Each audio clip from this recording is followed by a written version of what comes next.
من المتمسكين بولاية سيدي ومولاي علي بن أبي طالب والحمد لله الذي هدانا لهذا وما كنا لنهتدي لولا أن هدانا الله. بسم الله الرحمن الرحيم. رب اشرح لي صدري ويسر لي أمري واحلل عقدة من لساني يفقه قولي. In the name of Allah, the most beneficent, the most merciful, we ask Allah to send His greatest peace and blessings upon Muhammad wa ali Muhammad.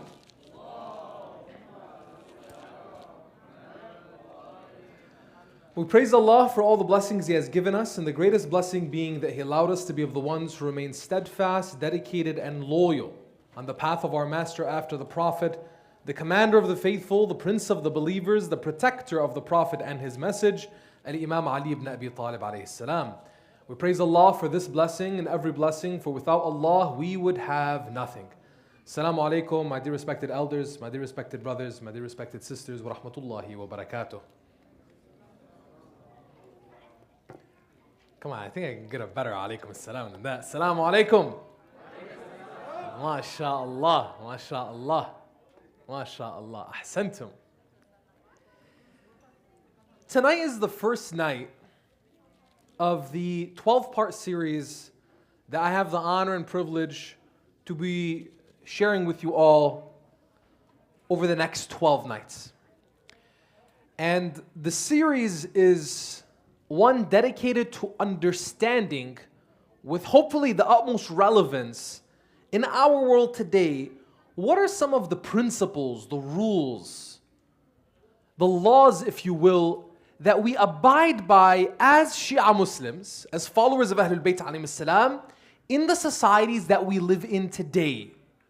So the series is called 12 Laws in Today's World. And of course, this is a faith-based paradigm. Meaning what? This is inspired by the Quran, by the Sunnah of Rasulullah sallallahu alaihi wasallam, by the tradition of Ahlul Bayt alayhim salam, preserved and understood and interpreted by our scholars of today. I'm going to share with you a little bit of a background, if you will, to get an idea of where I'm coming from and the vantage point where I'm seeing this and delivering this from. When we're looking at the role that we have in our society today, many of us ask, what do I do? What is my role? What is my responsibility? How do I live in today's society? Whether I'm living here in the United States of America, as an American, as an immigrant, as a citizen, or be to our neighbors to the north in Canada, or you're living in the Middle East, in West Asia, in South Asia, in Europe, in Australia. How relevant is your faith, is your religion, Islam, and the inspiration of Ahlul Bayt alayhim salam for you so that you can engage with your society? Is there a necessity for engagement at all? Is isolation prescribed for the members, the followers of Ahlul Bayt alayhim salam? What's the mandate for us? When it comes to our religion, is it one thing that we practice in the privacy of our homes and in the safety of our centers, but when we go out into the world, into our jobs, our school, our education, there's no really show of that? And when we say the show of that, what does that actually mean? Inshallah, over the next 12 nights, what we look to do is look at some key principles that will help guide the way we look at ourselves, the way we look at the world, and how all of this is with the foundation of our faith instead of the foundation of something else. There's a book that I had the honor of co-writing, co-authoring with my brother and colleague, Sayyid Hassan al-Hakim. And this book is called The Pope Meets the Ayatollah, an Introduction to Shia Islam. We wrote this book about 3 years ago. In March of 2021, we published this book. We published this book around the visit of Pope Francis of the Vatican Church, of the Vatican, of the Roman Catholic Church, in his visit to Grand Ayatollah Sayyid Ali Sistani. Now this was taking place during COVID. And there was high interest in the visit of Pope Francis to Iraq. Now, he was going on a pilgrimage to the ancient land of Ur in southern Iraq. But part of the journey wasn't just a pilgrimage for the Pope of the Catholic Church. It was also within the schedule was to visit His Eminence Grand Ayatollah Sayyid Ali Sistani, who is the symbol of Shia Muslim leadership in the world today. The vast majority of Shia Muslims, about 300 million adherents of this school of thought, follow His Eminence Grand Ayatollah Sayyid Ali Sistani. So we wanted to see, what is this interest that people have as non-Muslims, particularly from the Catholic Church, which has over 1 billion people that adhere to their faith? Why was there interest in visiting Grand Ayatollah Sayyid Ali Sistani? So we gave an overview and wrote a few chapters about this visit, about the relationship between Catholics and Christians with Shias and Muslims generally. And we gave some more background about Pope Francis himself, the Catholic Church, the Vatican, and also about Grand Ayatollah Sayyid Ali Sistani, his unique leadership, not within Tashayyu' only, but the uniqueness of the Marji'iyya and the religious leadership of Shia Muslims generally.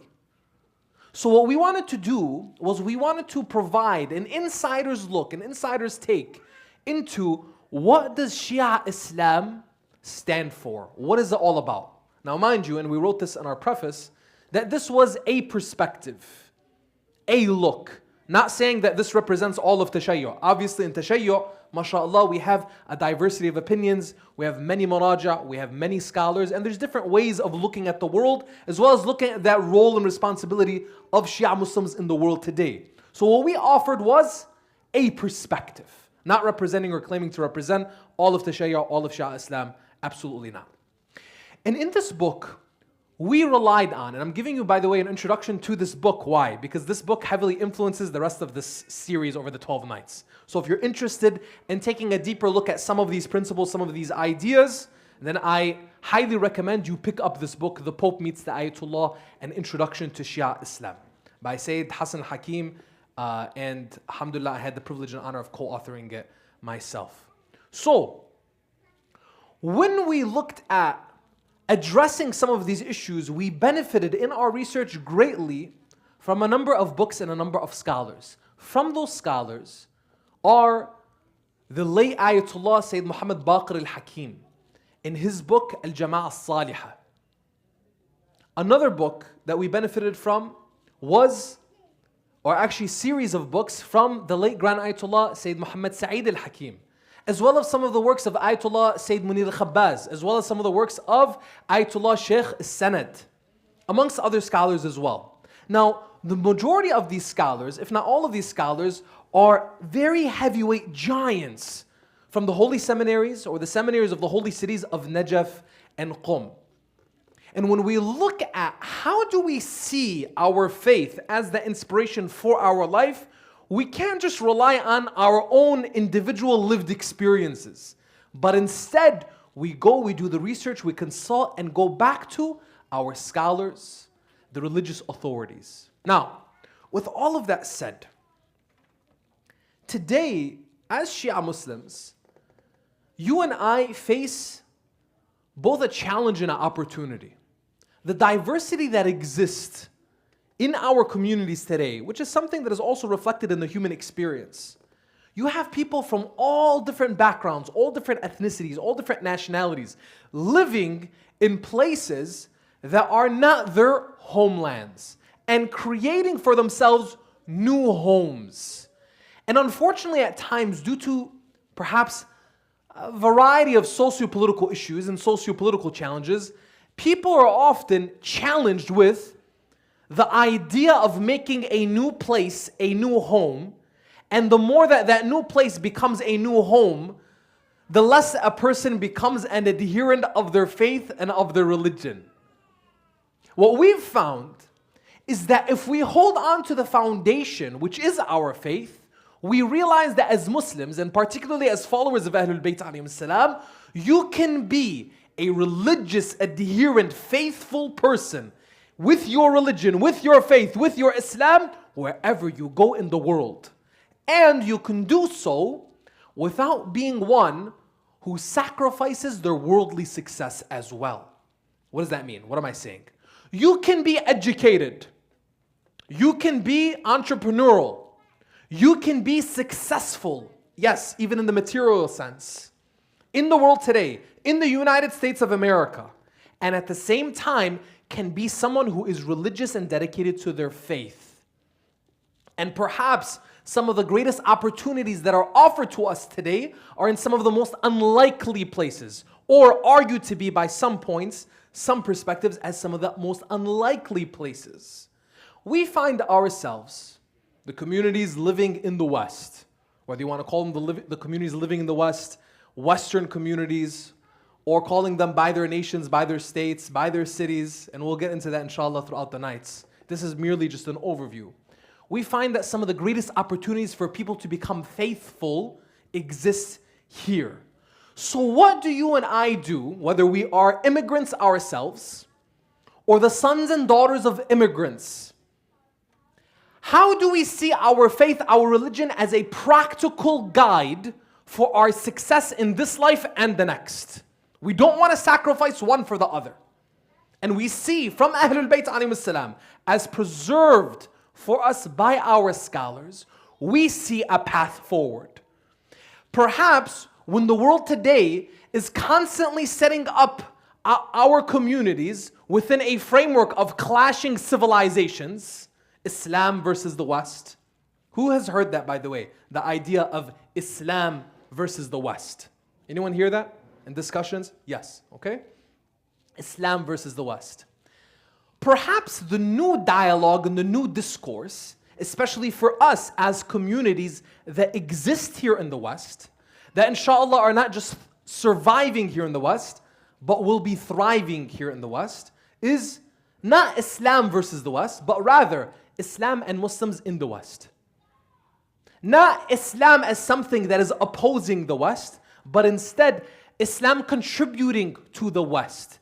And perhaps some of the conversations that we're going to find ourselves having is not the challenges of the West, but rather the challenges of immorality, the challenges of a lack of religious adherence, the challenges of godlessness in all societies, West or East. Prophet Muhammad ﷺ did not come for the East or the West. He came for the whole world. And Islam, as the final religion of God, through its seal of prophets Muhammad ﷺ, came as rahmatan lil alameen, a mercy to all of mankind. So you and I, we have, yes, the challenges that exist, but the opportunity of being at service of extending the blessings of rahmatan lil alameen, Rasulullah Muhammad ﷺ, into wherever we exist in the world. In these nights, we're going to be sharing what are the principles, the laws, the rules that we need to keep at the forefront of our minds so that we can be successful in that service, so that we can be successful in our education, so that we can be successful in our business, so that we can be successful in our careers, so that we can be successful in our societies and protect our rights, honor our families, and do what? Help prevent some of the things that we don't like to see in the world. Perhaps that you and I can take the opportunity of where we exist, where we are, where we live, the community that we're a part of here, and see that Allah subhanahu wa ta'ala has placed us here for a reason. It's not an accident that you're raising your children in the DMV. It's not an accident that you're raising your children miles away from the capital of the United States of America. It's not an accident.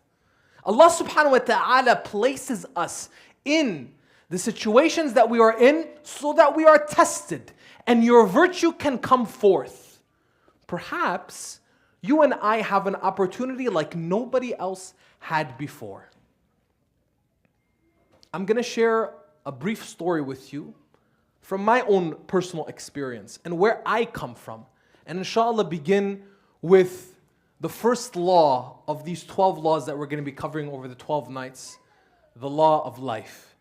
But before I share the story, can I request a loud salawat ala Muhammad wa ali Muhammad.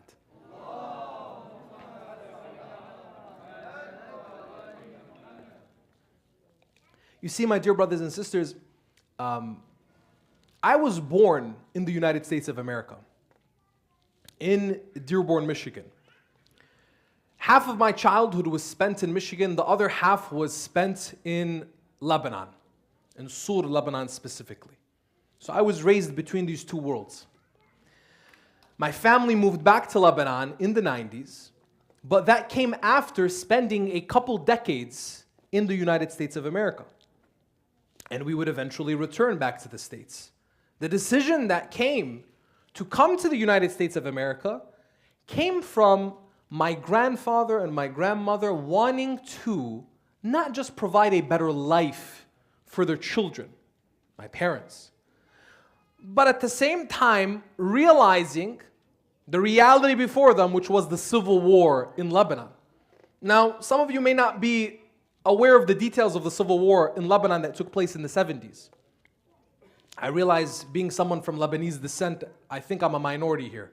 I know there's a couple brothers here and there that are Lebanese. MashaAllah, our Afghan brothers, our Iraqi brothers, MashaAllah, you guys are existent. So, I'm not going to bore you with the details of the political history of Lebanon, but there was a civil war that was taking place. It started in the 70s. My grandparents, like many, left Lebanon to literally save their children's lives. Literally save their children's lives.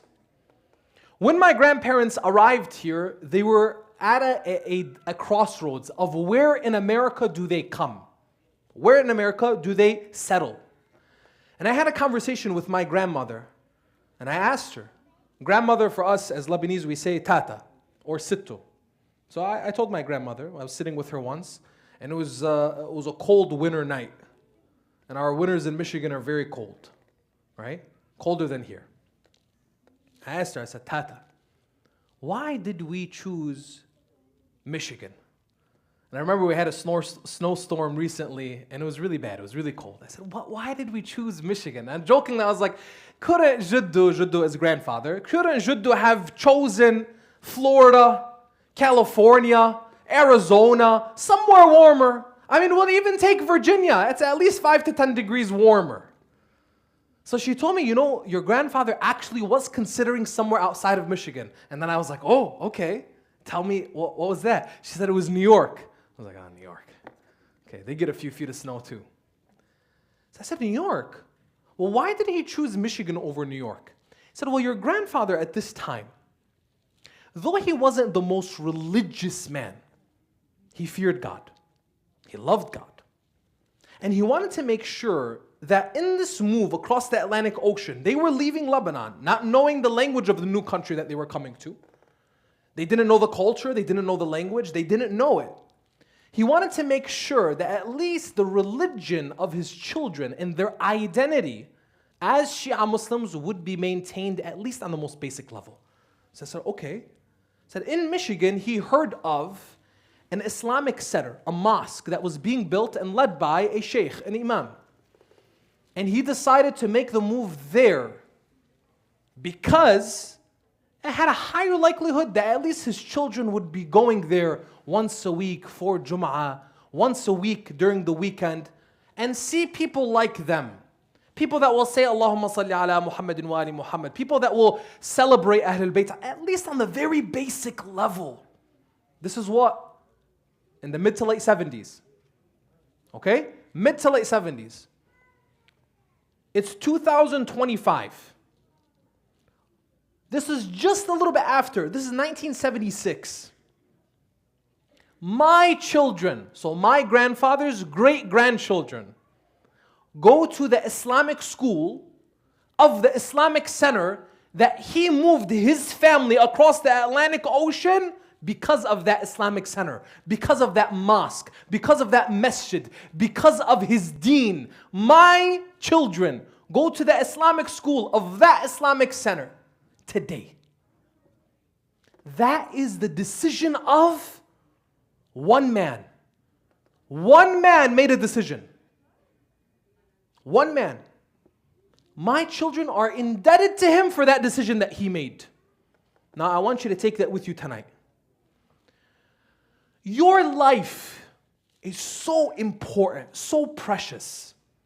The decisions that you make not only have an impact on you, they have an impact on generations to come. Where you live, how you live, what you do, how you do it. You being here right now.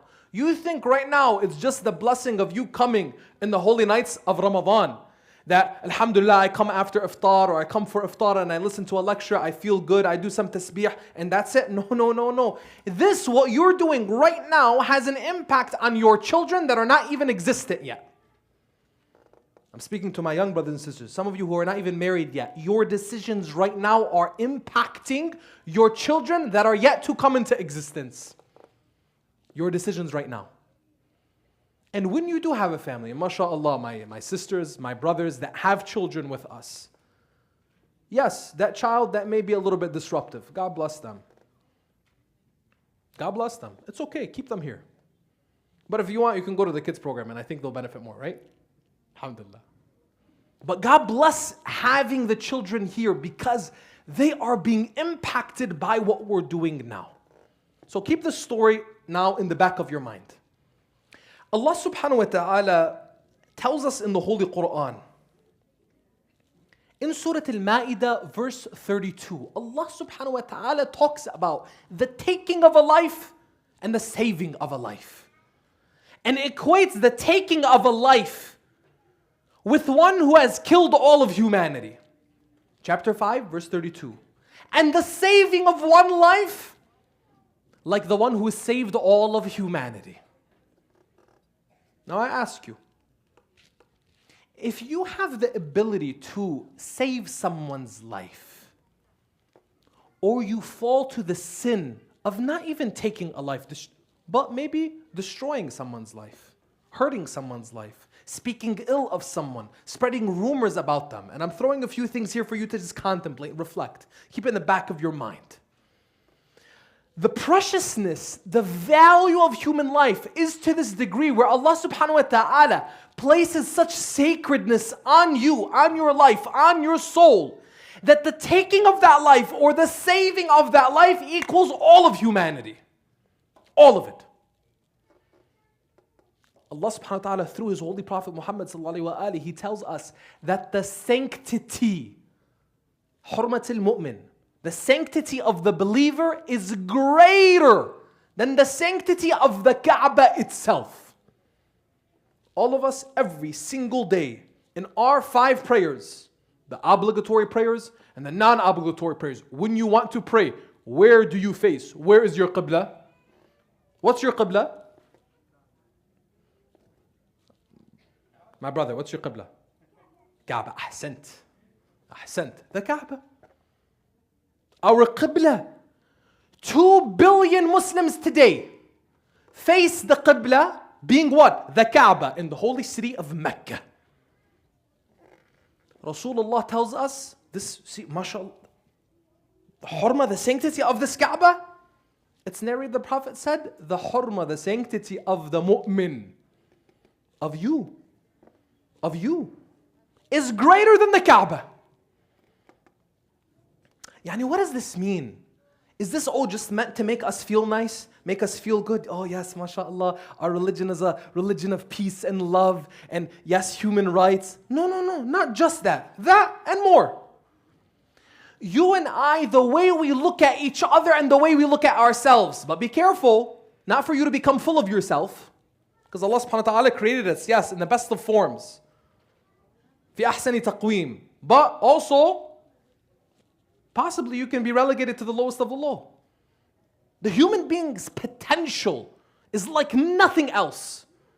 So when we say the importance of life, tonight we start off with the law of life. I want to start us off with the foundation of acknowledging your life not just matters. But that's too low.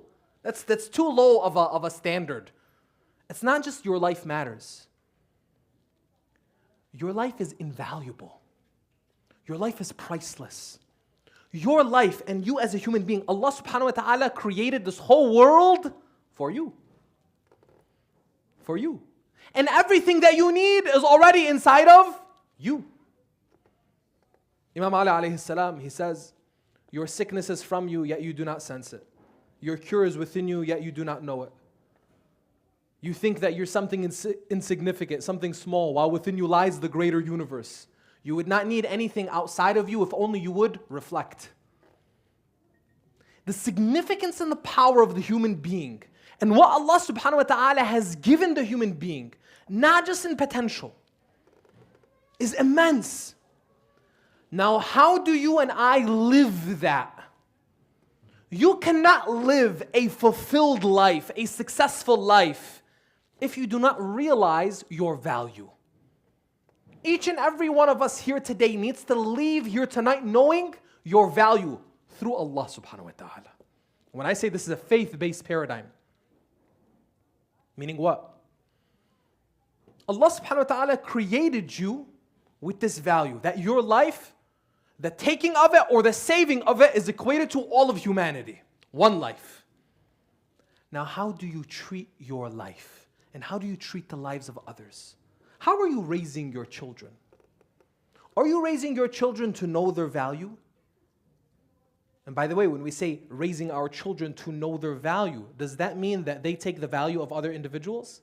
That they transgress on the rights of others? Absolutely not. A human being cannot be one who manifests this value that has been given to him or her by Allah subhanahu wa ta'ala while transgressing on the rights of others. Instead, a person who transgresses on the rights of others then falls to what? The relegation of the lowest to the low. It's when you understand who you are, what you are, where you come from, and you respect and honor and are so careful with the rights of others. You are so kind to others. You are closer to what? Yes, all of human beings have this great value. But at the end of the day, there are some creations of God that by their own choice became the cream of the crop. To us, as we see and as history tells us, and as our aqeedah, our theology dictates, the cream of the crop, the greatest of the great, khayru khalqillah was none other than whom? Whom? Who? The Prophet Muhammad sallallahu alaihi wa alihi. Sallu ala Muhammad wa ali Muhammad.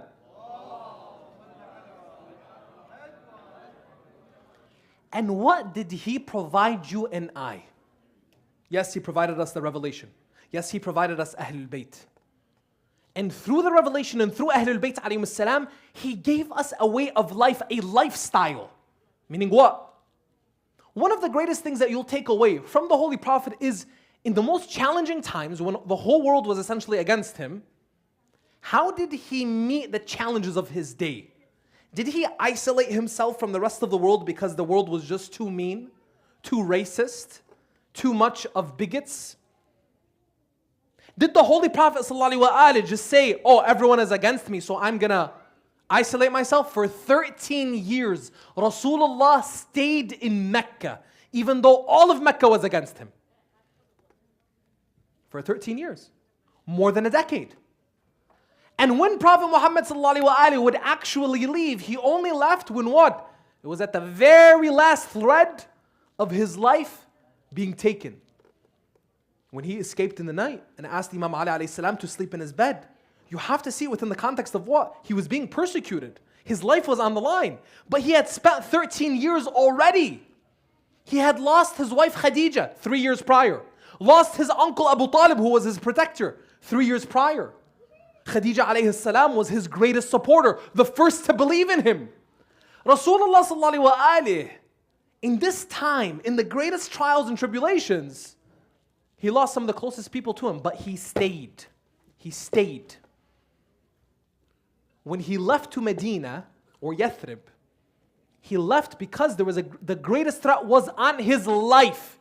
Pay attention to what I'm saying now, my dear brothers and sisters. Muhammad sallallahu alaihi wasallam, his message was one. When the pagans of Quraysh and the chieftains, the nobles of Quraysh told him, Ya Muhammad, leave your message. Leave it. We will give you whatever you want. You'll become one of the greatest nobles. We'll give you whatever you want. He said, if you give me the sun in my right and the moon in my left, I will never leave my path. That's what? Ad-Din. Rasulullah sallallahu alaihi wasallam was committed to what? Preserving, hafd-ad-din, spreading and giving the message. But when the threat came on his life, and the threat on his life was so imminent, Rasulullah would not sacrifice with his life because at that time Hifz al-Din was not going to be manifested. So Rasulullah sallallahu alaihi wasallam would escape and do a hijrah, migrate to protect what? His life and the religion. So you'll see from tonight, from the law of life and onward, you'll see the emphasis on these two things. Where do we understand Hifz al-Dima? Hifz al-Dima meaning the safeguarding, the preservation of blood, literally, meaning life. Where does that come from? That comes from ad-Din. That comes from our faith-based paradigm. The Hifz al-Din and Hifz al-Dima are these two guiding principles, a framework for you to see and understand all of Ahlul Bayt alayhim salam. Now I know it might sound simple, but I challenge you here tonight, my dear brothers and sisters, for the rest of the 12 nights. When you and I wonder, why did Imam al-Hasan, who we celebrated yesterday, why did he do what he did with Muawiyah? Why did Imam al-Hussein alayhi salam do what he did with Yazid? Why? Because Muawiyah was Muawiyah and Yazid was Yazid. Not because al-Hasan was different than al-Hussein. That's different. That's different than what some try to pursue, as in there's a difference between al-Hasan and al-Hussein. There's a difference between this imam and this leader. There's a difference. No. The principles of Ahlul Bayt alayhim salam, the framework is the same. The circumstances change. Wherever there is the opportunity at the highest level. What is the highest level of opportunity? To protect the religion and protect the faithful, meaning the lives of people. Ahlul Bayt alayhim salam took it. So when we say these two principles, and then you're met with, okay, how do I understand the movement of Ahlul Bayt? And then how do I understand what is my obligation today? Following Ahlul Bayt alayhim salam is not this vague, ambiguous idea, a concept. Following Ahlul Bayt alayhim salam and being a practicing Shia Muslim is one that you take into your workplace, one that you take into your school. Now what does that mean? Let me take a step back and make sure that we're all on the same page. When I say take it into the workplace, take it into your school, does that mean that you go to your workplace and you start telling people, Nari Haidari? Is that what I'm, no. Do I start going into the workplace and start telling people, oh, let me tell you about Imam al-Hussein? No, Imam al-Sadiq alayhi salam, he makes it clear. كُونُوا دُعَاةً لَنَا بِغَيْرِ أَلْسِنَتِكُمْ. Call unto us, but be a call unto us without your speech. Here today, amongst ourselves, this is tabligh, this is education, this is us reminding each other. This is in a place where we're expected to learn and remind and reflect. When we go out into the world, the mandate of the Shia Muslim is what? To be the best they can possibly be. And do what? Honor one's life and the lives of others. Honor one's life and the lives of others. So when you're calling onto Ahlul Bayt alayhim salam, you're calling people onto Ahlul Bayt through your virtue, through your conduct, through your lifestyle, through who they want you to be. But that can't happen without a person. When you wake up in the morning, if you don't see value in the person that you look at in the mirror, then you're probably going to mess up somewhere. Are you listening, my sisters? You listening, my brothers? If you wake up in the morning, you look at yourself in the mirror and you say, this person is worthless, know that you're not on the path of Ahlul Bayt. You have to know your value. You have to know what Allah subhanahu wa ta'ala has created of a blessing in you. You have to know that you are a blessing from Allah subhanahu wa ta'ala. Yes, you. You are a blessing from Allah subhanahu wa ta'ala. And unless you respect and honor yourself, you're missing the whole point. By the way, respect and honor, how does it come? Respect and honor, how does it come? When I say respect and honor ourselves, very simple. See what Allah subhanahu wa ta'ala gives us of wajibat. See what Allah subhanahu wa ta'ala gives us of muharramat. That is respect and honor. On the day of Ashura, when Imam al-Hussein alayhi salam would stop everything and in the middle of battle, he would pray. And some of the companions would say, Ya Abu Abdullah, the arrows and the spears are showering on us and we're stopping to pray. And he said, well, if it's not for prayer, then what is this all for? On the day of Ashura, Imam al-Hussein alayhi salam, he tells Sayyida Zainab alayhi salam to do what? Protect her honor. Imam al-Hussein alayhi salam was concerned on the day of Ashura for when his daughters and his sisters would need to leave the tents. Imam al-Hussein alayhi salam, we have a narration that tells us that on the day before Ashura, he was picking up any sharp stones or thorns in the sand of Karbala. Why? So that his daughters and his sisters, if they were to walk on that sand, when he knew, he would anticipate that the tents would be set ablaze, that when they would need to run on the sands of Karbala, that they wouldn't be hurt and trip and fall and disgraced and humiliated. He was looking out for them, thinking about their honor, thinking about their safety. So you and I, when we look at our hijab, my dear sisters, my brothers, when you look at your hijab, whether it's the way we dress and carry ourselves or the gaze that we provide, that's hijab, by the way, on both sides.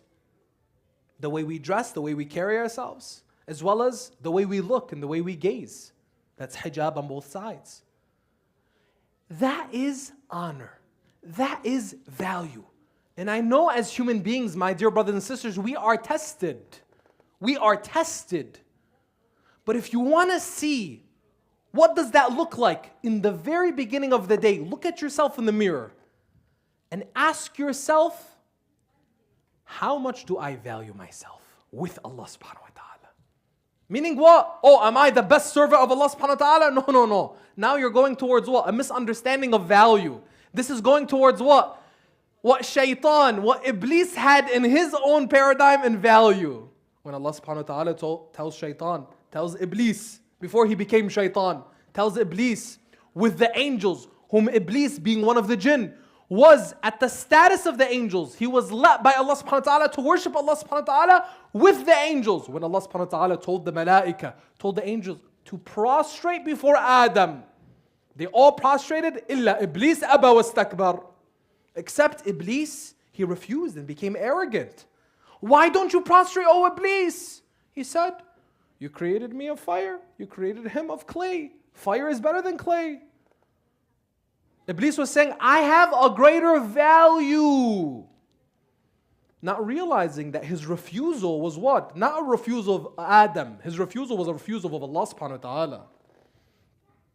Iblis, there are narrations that tell us that Iblis stayed in prostration to Allah subhanahu wa ta'ala. A single one of his prostrations was 3,000 years. 3,000 years, one prostration, one sajda. He was a great worshipper in his mind. In his mind. But Iblis, what we find out was he was worshiping his ego, not Allah subhanahu wa ta'ala. When you and I understand our value with Allah subhanahu wa ta'ala, Allah gives me my value. And that with Allah I have everything. What does Imam al-Hussein alayhi salam tell us in Dua Arafah? In his dua on the day of Arafah.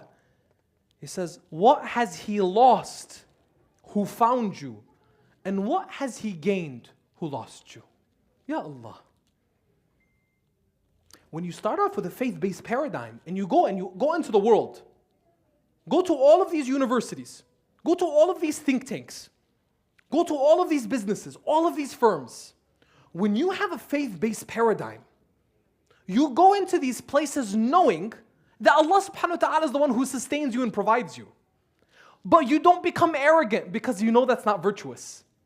But you are confident and you are strong.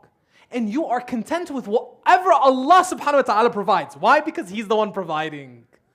And that's a person who has a life which he or she will honor and protect, as well as observe the rights of others and honor and protect them. And not neglect the rights of anyone else. Yes. Even a person's time will be honored and respected by somebody who values their own life.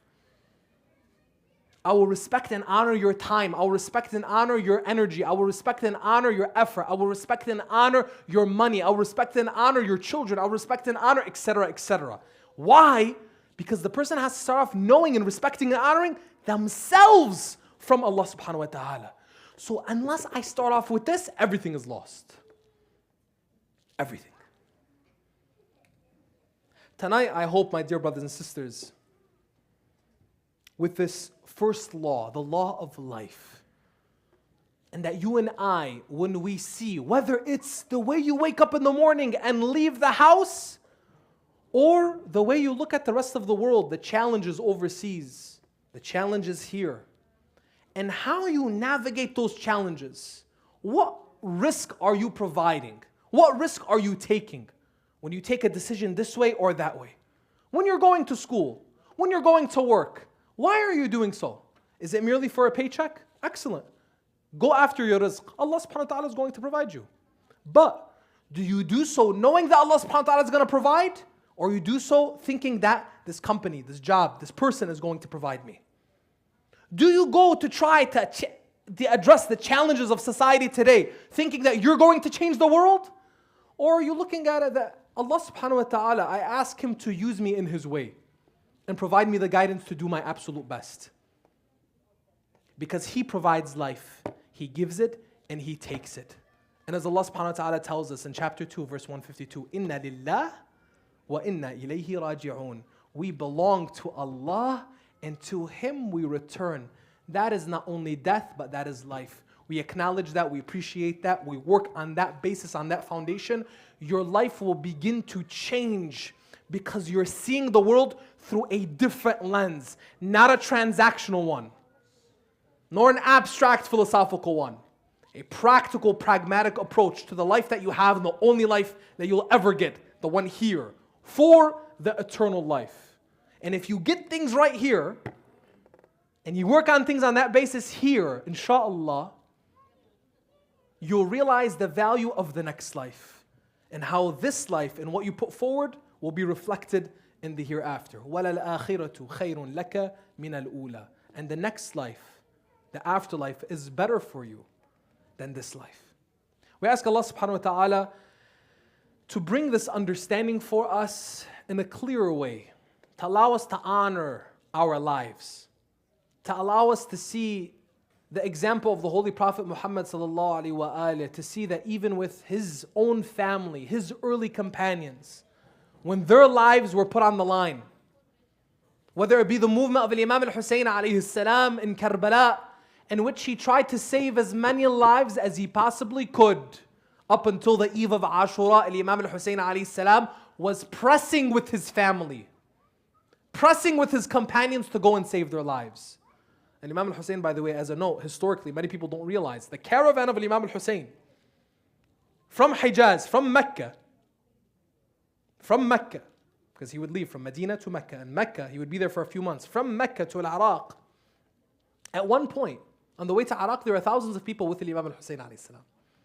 But Imam al-Hussein alayhi salam urged them to save their own lives, telling them, I am going to my martyrdom. He didn't want to fool anybody. He didn't want to mobilize people just to join him. Why?